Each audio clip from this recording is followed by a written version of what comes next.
سوہا اور زاویار کے درمیان غلط فہمی پیدا ہو چکی ہے جو کہ کرن کی وجہ سے پیدا ہوئی ہے۔ کرن اس گھر میں آئی ہی اسی لیے تھی کہ وہ ان دونوں کے درمیان غلط فہمیاں پیدا کرے اور ان کی لڑائی ہو، اور وہ جان بوجھ کر اس کو سائڈ پر کرنا چاہتی تھی تاکہ زاویار کو وہ خود حاصل کر سکے۔ لیکن جب اس نے یہاں پر آ کر دیکھا تو اس نے محسوس کیا کہ سوہا تو زاویار سے محبت کرتی ہے، تو اس سے یہ چیز برداشت نہیں ہوئی اور اس نے ان دونوں کے درمیان غلط فہمیاں پیدا کرنی شروع کر دیں۔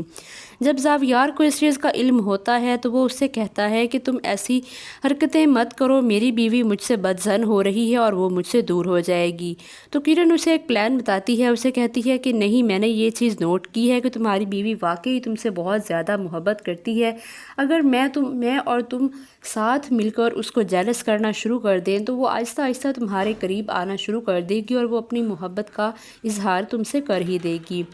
یہ سن کر زاویار کو اس کا پلان پسند آ جاتا ہے اور وہ دونوں مل کر کچھ نہ کچھ ایسا کرنا شروع کر دیتے ہیں۔ کبھی ڈنر پر سوہا اور زاویار جاتے ہیں تو زاویار وہاں پر کرن کو بھی بلا لیتا ہے، تو کبھی یہ پارٹی میں جاتے ہیں تو وہاں وہ کرن کو بلا لیتا ہے، تو کرن وہاں جا کر کچھ نہ کچھ ایسی حرکتیں کرنا شروع کر دیتی ہے جس کی وجہ سے سوہا انسیکیور فیل کرتی ہے اور وہ زاویار کے قریب ہونے لگتی ہے اور وہ زاویار کی ہر چیز پر نظر رکھنے لگتی ہے۔ زاویار کہاں آتا ہے، کہاں جاتا ہے، وہ کیا کھا رہا ہے، کہاں سے آ رہا ہے، وہ آفس کب گیا ہے اور کب وہاں سے واپس آئے ہے، اس کے کھانے پینے کا، اس کی ڈریسنگ کا، ہر چیز کا سوہا نے خیال رکھنا شروع کر دیا، کیونکہ وہ کرن کو دیکھ کر بہت ہی زیادہ جیلس ہوتی ہے کہ یہ زاویار کے قریب کیوں آ رہی ہے۔ تو وہ زاویار کو کرن کی حرکتیں سمجھ آ چکی ہیں اور وہ اسے اس چیز سے منع کرتا ہے کہ تم میرے قریب مت آیا کرو، کیونکہ تمہارے قریب ہونے سے میری بیوی مجھ سے دور ہوتی جا رہی ہے۔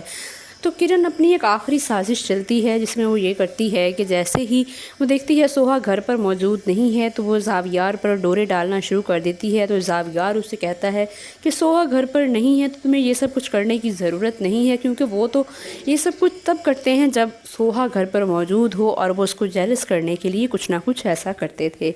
لیکن جیسے ہی وہ اسے کہے گا کہ تم مجھ سے دور ہٹو تو وہ اسے کہتی ہے کہ نہیں، میں تو تمہیں اپنی شادی کی مبارکباد دینے آئی ہوں، کیونکہ میری ڈیٹ فکس ہو گئی ہے اور میں اپنی شادی کرنے لگی ہوں۔ تو وہ اسے کہتی ہے کہ مجھے گلے لگ کر مجھے مبارکباد دو۔ جیسے ہی زاویار اسے گلے لگائے گا تو اوپر سے سوہا بھی آ جائے گی، اور یہ سب کچھ کرن جان بوجھ کر کرتی ہے۔ اسے جیسے ہی پتہ چلتا ہے کہ سوہا گھر پر آ چکی ہے تو اسی ٹائم وہ جا کر زاویار کے گلے لگ جاتی ہے، اور اوپر سے جب سوہا آئے گی تو وہ بہت زیادہ حیران رہ جائے گی۔ یہ دیکھ کر وہ بہت زیادہ شاکڈ ہوگی اور کہے گی کہ یہ کیا ہو رہا ہے۔ تو زاویار کرن سے کہتا ہے کہ سوہا کو سچ بتاؤ۔ تو کرن آگے سے ناٹک کرنا شروع کر دے گی اور وہ کہے گی کہ آج ہم سوہا کو بتا ہی دیتے ہیں کہ ہم دونوں ایک دوسرے سے کتنی زیادہ محبت کرتے ہیں، اور تم نے سوہا سے شادی تو اس وجہ سے کی تھی کیونکہ تم اپنی غلطیوں کا کفارہ ادا کرنا چاہتے تھے، لیکن تم سوہا سے محبت نہیں کرتے۔ یہ سن کر زاویار بہت زیادہ غصے میں آ جائے گا اور وہ اسے کہے گا کہ میں تمہارا عورت ہونے کا لحاظ کر رہا ہوں، اس کا مقصد یہ نہیں کہ تمہارے منہ میں جو بھی آ رہا ہے تم بولتی جاؤ، تم میری بیوی کو سچ کیوں نہیں بتا دیتی۔ تو کرن کہتی ہے کہ یہی سچ ہے کہ ہم دونوں ایک دوسرے سے محبت کرتے ہیں، اور تم اس کو کیوں نہیں بتا دیتے کہ تمہاری لائف میں تو میرے سے پہلے بھی کتنی لڑکیاں تھیں۔ تو زاویار کرن سے کہتا ہے کہ ہمارے روم سے دفع ہو جاؤ۔ کرن کے جانے کے بعد وہ سوہا کو منانے کی بہت کوشش کرتا ہے، اسے بتاتا ہے کہ جو کچھ اس نے دیکھا ہے وہ سب کچھ ایک غلط فہمی تھی، لیکن سوہا اس کی کوئی بات نہیں سنتی اور گھر چھوڑ کر چلی جائے گی۔ آنے والی قسط میں آپ کو یہ سب کچھ دکھایا جائے گا۔ اگر آپ کو ریویوز پسند آ رہے ہیں تو چینل کو لازمی سبسکرائب کر دیں۔